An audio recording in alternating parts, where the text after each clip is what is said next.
Malawi Brief. Nkhani madzulo zikukufikani kuchokera pa Times TV lero pa 29 July 2026.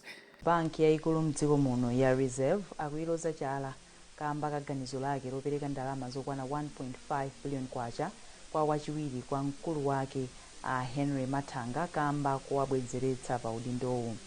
Akatswiri pa nkhani za ulamuliro wabwino komanso kuchita zinthu poyera apempha banki kuti ifotokozere Amalawi mmene adawerengetsera kuti ndalamayi ifike poterepa. Isaac Salima ali ndi nkhani yonse. Amene amayankhulira banki ya RBM a Boston Market Banda adasimikiza kuti Amatanga apasidwadi ndalamazi kamba kakuti iyi idali mbali mmodzi yomvera chigamulo cha bwalo la milandu yoona za milandu yokhuza apa ntchito malinga ndi mgwirizano umene udalipo umenenso mkulu woyimira boma pa milandu komanso amene ankayimira Amatanga adasayinirana. Iwo adati malinga ndi kalata yochokera ku bwalo la milandu imene mbali zonse zokhuzidwa pa nkhaniyi zidagwirizana idanena kuti Amatanga atengedwe ngati kuti sadachosedwenso ntchito kotero kuti amene akupasidwa ndalama zawo za malipiro komanso zina zapadera zimene amayenera kulandira kuchokera pa nthawi imene akhala sakugwira ntchito. Kumayambiriro kwa chaka chino mtsogoleri wa dziko lino Peter Mutharika adasankha Amatanga pa udindowu. Pa nthawi imene Amatanga ankawasankha pa udindowu nkuti iwowa atasumira banki ya Reserve ponena kuti idawachosa ntchito kamba kakuti idawatumiza kutchuti kuyambira chaka cha 2020 koma kuperekedwa kwa ndalamayi kwazesa mpungwepungwe pamene anthu amene amayankhula pa nkhani zokhuza ulamuliro wabwino anena kuti banki ifotokozera Malawi pamene ndalamayi ayiwerengesera. Mkulu wa bungwe la Sisati Awire Kambwandira ati kuperekedwa kwa ndalamayi kukupereka mafunso pamene zonse zayendera.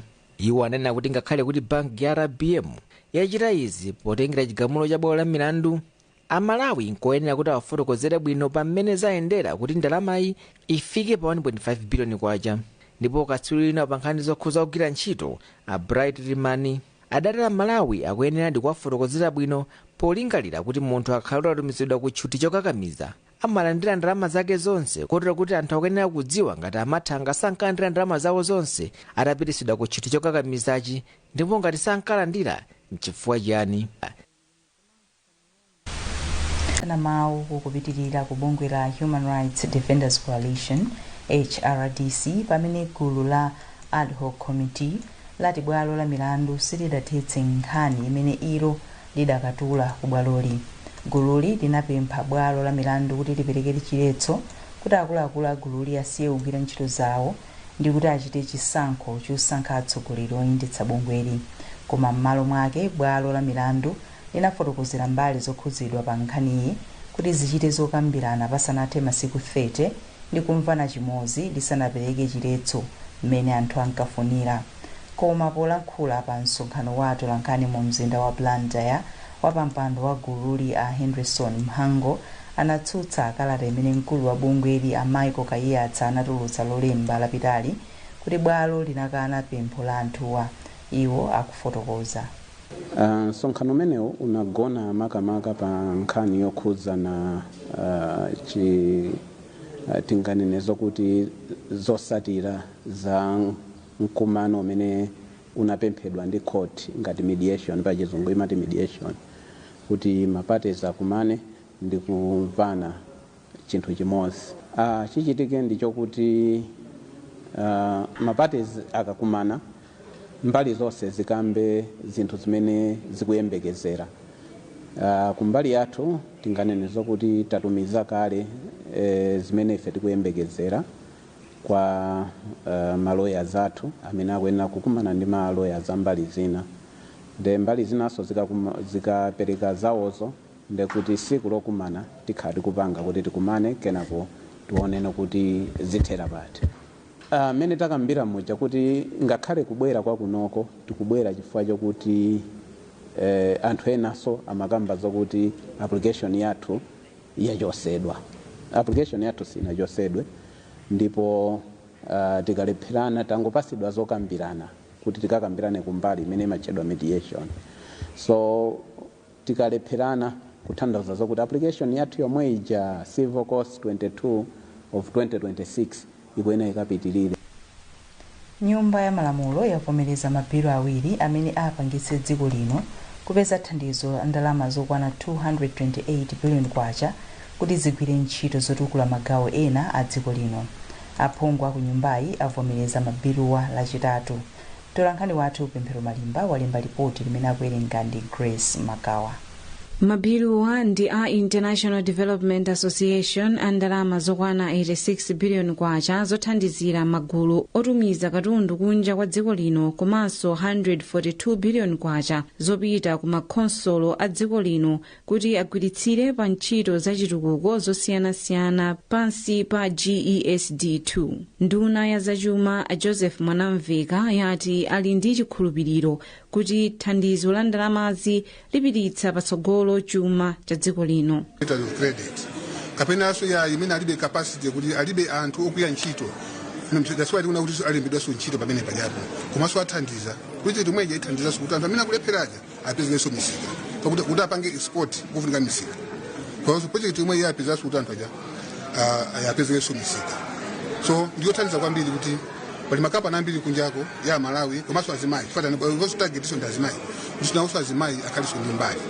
So ipangaso target azimayi makampani kapena makampani amene Malawi azimayi akuyendesa koma alibe upangika nawo ali nkuthekera koma kuti alibe ndalama. Woyankhulira chipani cha MCP pa mabhilowa a Peter Dimba wati ndikofunikira kuti boma lionetsetse kuti Amalawi oyenerera ndi omwe akupindula ndi ndalamazi. Kuti tipeze ndalama za forex. Nanenaponso manena kuti ndikofunikira kwambiri kuti makampani amene adathandizike akhala amene ali ndi kuthekera osangoti foti amadziwana ndi anduna olokapena amasapota chipani cholamula iyayi koma tufuna makampanies amene ali ndi kuthekera kuti akhoza kutithandiza dziko lino kuliphula pa. Kumbali yake woyankhulira chipani cha UTM pa mabhilowa a Felix Njawala wati ndikofunika kuti boma liziunikira mozama momwe ntchito zopindula ndi ndalamazi zikuyendera. Aonetsetse kuti ndalama akuperekadi kwa anthu amene ali oyenerera mosayang'ana nkhope kapena chigawo kapena nkhani yaikulu inali imene. Zokambirana za Nyumba ya Malamulo zikuyembekezeka kupitirira lachinayi.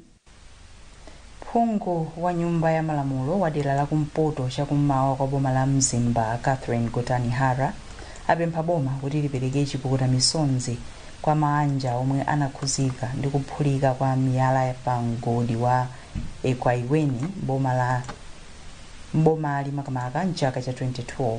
Ahara ati ngakhale kuti ngozi inapha anthu awiri komanso kuononga nyumba zambiri palibe ni munthu mmodzi yemwe analandira chipepeso. Debora Madeya walemba ripoti limene akuwerenga ndi Chimwemwe Maseko. Ahara apempha boma kuti lionetsetse kuti makampani omwe amagwira ntchito za migodi akukwaniritsa udindo wawo othandiza pa ntchito za chitukuko za m'madera omwe akugwiramo ntchito komanso kuti apewe kugwiritsa ntchito ana mu ntchito zawo. Physically ena ndithu matupi zimatha kuwapweteka fa ntchito je makhala ili yayikulu munga munamvera kuno pali ena amatuma mwina kukapanga njerwa ana ang'ono akukonza njerwa akuswa miyala kuti apezeka ndalama kamene amakhala akuyendetsa ku nyumba zimene zikupangitsa kuti zikupha tsogolo la anathu. Poyankhulapo nduna yoona za ntchito a Joel Chigona anatsimikizira mabanja okhudzidwa kuti boma lichita chotheka kuti anthu alandire chipepeso komanso kuti makampani omwe akugwira ntchito za migodi azithandiza pa ntchito za chitukuko m'madera momwe akugwiramo ntchito. Ifeyo ngati nduna kudzera mwa a district council a dera lino komanso amene ali ku labor officer wathu amene ali kuno ku Mzimba tiyesetsa ndithu kuti tigwire nawo ntchito limodzi kuthandiza kuti anthu amene alandire chipepeso chawo. Mu chaka cha 2012 anthu okwana awiri anamwalira ndipo awiri enanso anavulala zinthu zomwe analanda ku kampani ya mchenga Coal Mine zitaphulika komwe ankazitaya kumalo ena ogwira ku ntchito za migodi ku Ekwaiweni. Malinga ndi malamulo okhudza za migodi omwe anawavomereza mu chaka cha 2023 makampani omwe akugwira ntchito za migodi amayenera apereke ndalama zokwana 0.45 pa 100 kwacha iliyonse ku ntchito za chitukuko za m'madera omwe akugwiramo ntchito kuchokera ku phindu lomwe amapeza mu ntchito zawo. Boma lapempha ochita malonda kuti azithandiza achinyamata opanga zinthu zamakono ponena kuti dziko la Malawi likhoza kukwaniritsa masomphenya a Malawi 2063 ngati malingaliro atsopano a achinyamata akulandira thandizo la ndalama zokwanira. Nduna ya za ntchito a Joel Chigona yanena izi ku Lilongwe pamwambo omwe Norwegian Church Aid Danish Church Aid linabweretsa pamodzi aluso atsopano komanso a ntchito zoteteza chilengedwe. Achigona ati achinyamata ndofunikira kwambiri pokwaniritsa masomphenya a 2063 ndipo malingaliro awo atsopano ndiwo atha kuthandiza kusintha kwa chuma cha dziko lino. Zambiri mulipoti la Mercy Matonga.